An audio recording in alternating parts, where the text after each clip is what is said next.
Today is December 26th, 2025. I gotta go eat some, lunch really. It's like close to 1 o'clock p.m. Taking it easy. But yeah, guess it's just more of a note to self. I want love where the pace feels the same. The excitement to see each other feels the same.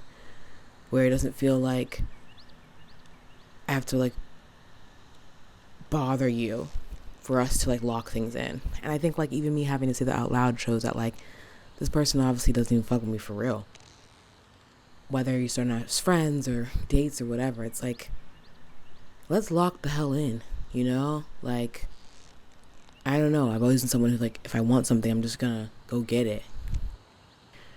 I can see something that's beautiful and valuable and I'll make space. I'm a busy person, but who cares? If I fuck with you, I fuck with you.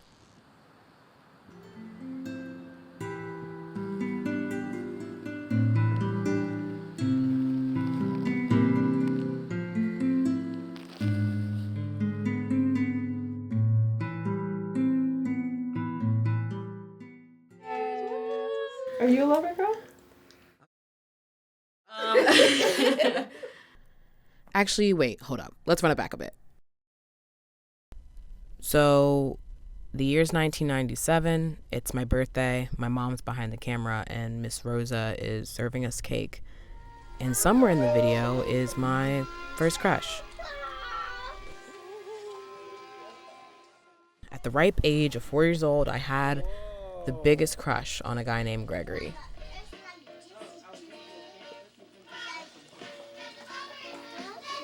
Hey, they saved your husband first, Nikki. You saved her husband first. Huh? African woman. You saved her husband first before you saved her. Besides the fact that he had what I guess I was into at the time, a very nice rat tail, he also sucked his thumb. And that's not something I'd ever done before that, but because I liked him and I was 4 years old, and to show my deep dedication, I started sucking my thumb too. I have no idea where Gregory is now, but I know he left a lasting impression, and it lives in the ridge of my mouth. My mom would argue that I don't technically have buck teeth. I would argue that the severity of the buck teeth is not the point. The point is that I liked, perhaps loved a boy enough to go to the extreme. And in this deep reflection of what it means to be a lover girl, I realized that I've always been this way. I've always loved and loved hard. And I've always put everything into all that I've done. My love has always been big, thorough, meticulous, and sometimes painstaking.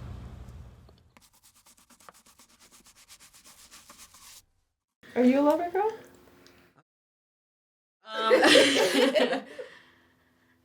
Yeah, I think I'm a loving person. Similar to what Marissa said, I think love is who I am. I think I also look at life with with big eyes and love.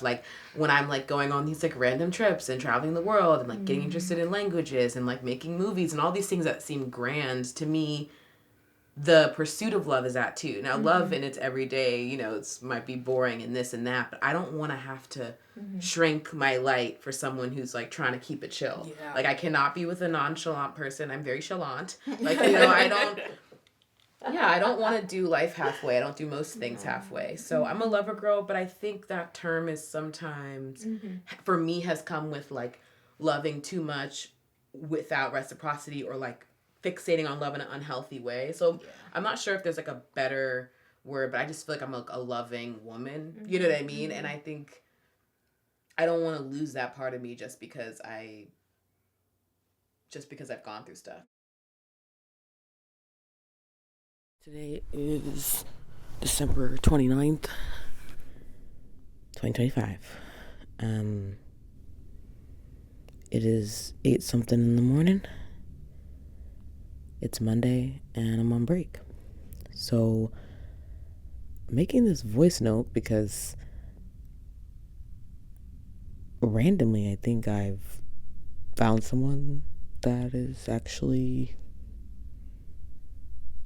kind of cool. You know, I didn't want to date an artist again, to be honest. I felt like the artist men that I've dated have been like just unserious and not focused and going with the flow and on some bullshit, to be honest. So our first date was like watching a church sermon, and we hung out for hours. Like, we talked and, you know, things, lol. But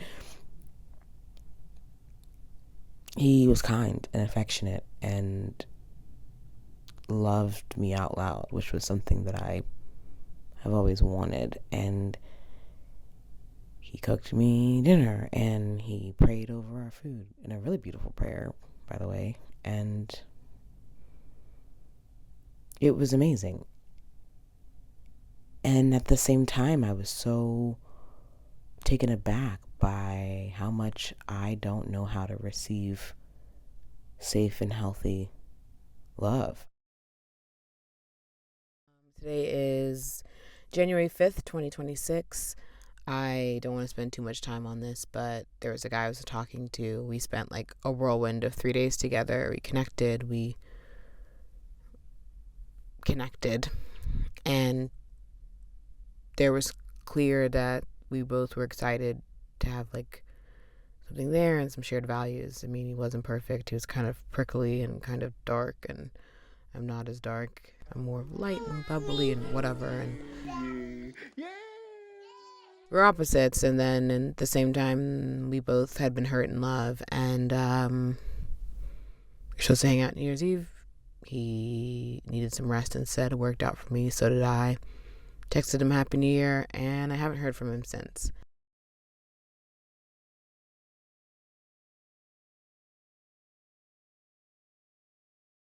Do you ever reflect on like past versions of yourself and how you like treated yourself as it related to like the pursuit of love and kind of like cringe? Like, you guys, obviously you have your happy endings. All your husbands are like wonderful, but I'm not my husband yet, but I like look back and I'm like, why the hell did I like treat myself like I wasn't shit? Definitely. And I was blessed to have a best friend that like sat with me before, you know, me and my husband even really started dating. It was like, you were going on all these dates with trash people, and like you think that is like you're worthy of that. Like, you have someone who's like head over heels for you, has done everything like to prove that they're gonna show up.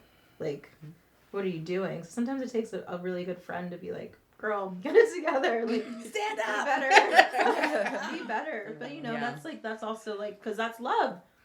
From a friendship point, like, that's love to be like, you know better, do better. The one thing I look back on was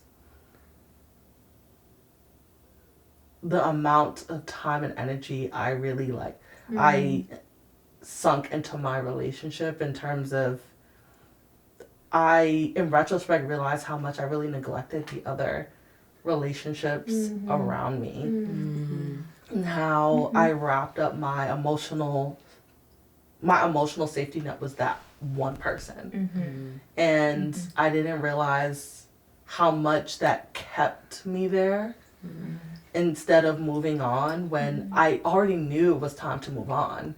But because I wasn't sure how to lean on the other people around me who were there and willing to be emotional support to me, but I wasn't used to relying on them in that way. Yeah. I would say like that's also around the time our relationship became a lot closer. I remember. Yeah. But yeah, I think it was like, that's one thing that I look back on. I'm like, girl, I can't believe you were out here just really completely and subconsciously, but really neglecting the amazing people around you. I would agree wholeheartedly. Like, I think it's very important to have community who you trust when you're going through relationships, because a lot of times, like, I would tell you guys stuff that I would not tell my family because I felt like you guys could separate it. Even though you love me deeply and everything like that, there was stuff that happened in that relationship and you guys were like, Marissa. And you know me, so you came from a place that was gentle. Because, you know, if you would have just been, I would have been like, you know. Yeah. So the approach is what matters. So it's important to have people that know you well, that you can trust, that you can tell the turbulent things to, with no judgment, even though it might be in here, but it won't come out their mouth.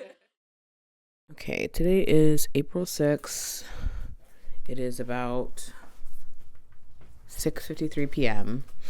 And I realized, like, maybe I'm actually a crazy person. I have a crush on, like, 4 different people right now. Guy number 1, who's my friend.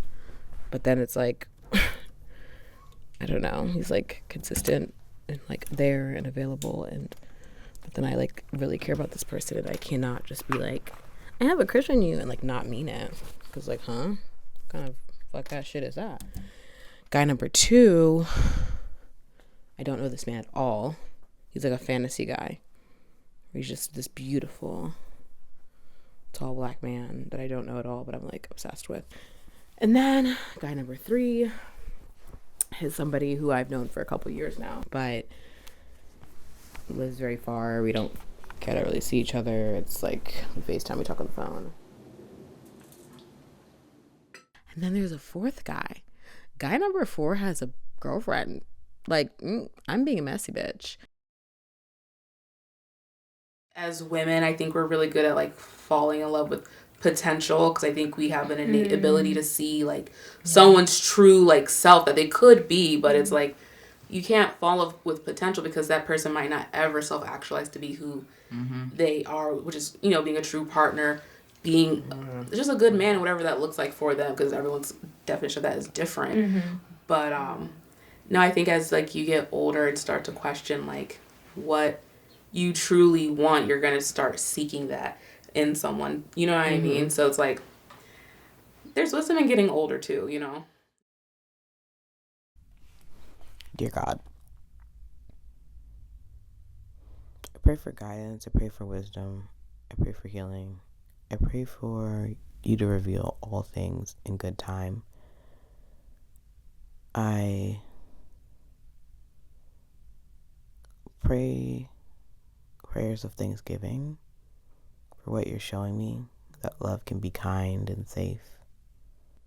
I pray for just more wisdom.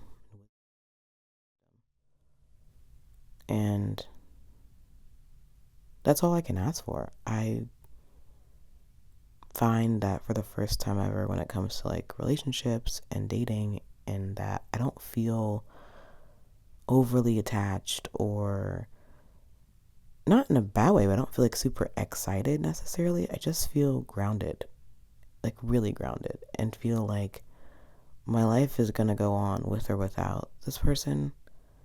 And if it's going to be with, it's going to be good. And if it's without, it's also going to be good.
Free beneath the sun.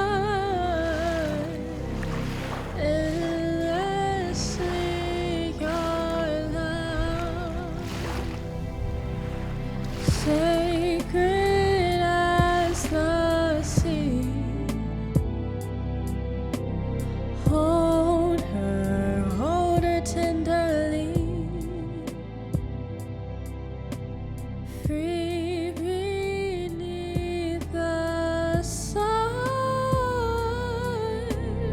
endlessly your love.